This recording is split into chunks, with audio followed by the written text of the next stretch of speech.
Hi, it's me again with Corel Tips and Tricks. This is part 2 of a video I did yesterday on how to draw something like this with a new tool I kind of discovered on the Interactive Fill tool. It's pretty cool. Let's make an ellipse. Hit P, put it in the center of the page. Let's make it that burnt orange. And then let's take our Interactive Fill tool and let's just start about like in the middle. And the old way I used to do this was to add different colors in different spots to get a variation of colors. And I would do it all the way across the whole outside of the ellipse.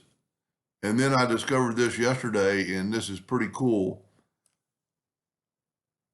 So right up here, where this tab has an arrow, you can go repeat and mirror, and it does it the same thing. That's what I did yesterday. But watch what happens when you squish it up. It puts all those lines. It just keeps repeating this little pattern and mirroring it over and over and over. And I mean, you could probably change it up quite a bit and put that edge to there and bring this yellow back. I mean, look at that. That's pretty impressive. So it's right up here when you have the Interactive Fill tool.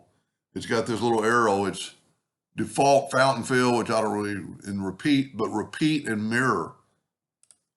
Pretty cool. Anyway, I hope that helped a little bit. Thank you for watching.